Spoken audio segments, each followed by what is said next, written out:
உப்சி பல்கலைக்கழகத்தின் 15 மாணவர்கள் உயிரிழப்புக்கு காரணமான பஸ் விபத்திற்காக அவர்களின் குடும்பத்தினரிடம் மனப்பூர்வமாக மன்னிப்பு கேட்டுக்கொள்வதாகவும் திடீரென பிரேக் செயல்படாததே இந்த விபத்திற்கான காரணம் என பஸ் ஓட்டுநரான 39 வயதுடைய முகமது அமீருல் ஃபட்ஹில் ஜுல்கிஃப்லி தெரிவித்தார். தெலங்கானுவில் இருந்து பஸ் புறப்பட்ட போது அது நல்ல நிலையிலேயே இருந்தது. கிரீக்கில் உள்ள யானை கடந்து செல்லும் பாலத்திற்கு அருகே திடீரென பஸ்ஸின் பிரேக் செயலிழந்தது.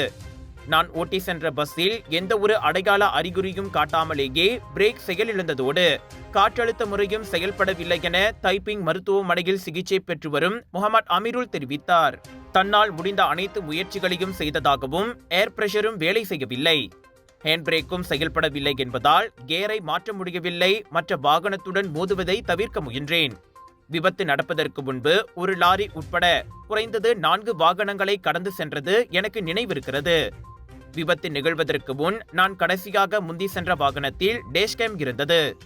நான் வேகமாக ஓட்டவில்லை, மற்ற வாகனங்கள் மீது மோதுவதை தவிர்க்க முயற்சித்தேன். பஸ் பிரேக்குகள் செயலிழந்ததால் 1 கிலோமீட்டருக்கு மேல் பயணித்தது என்று தாம் மதிப்பிடுவதாகவும் நிலைமை மோசமாகுவதை தடுப்பதற்கு தம்மால் முடிந்த அனைத்தையும் செய்ததாக அவர் கூறினார்.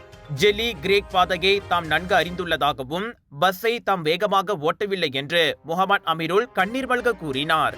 Colors of Indiaவின் பேரா global Indian shopping expo and viral food festival 11 15 June வரை ஏயோன் பிக் ஃபாலின் ஈப்போ பேராக்கில் 100க்கும் அதிகமான பூத்கள் 80% வரை டிஸ்கவுண்ட் என கலக்கலான ஷாப்பிங் கார்னிவல்.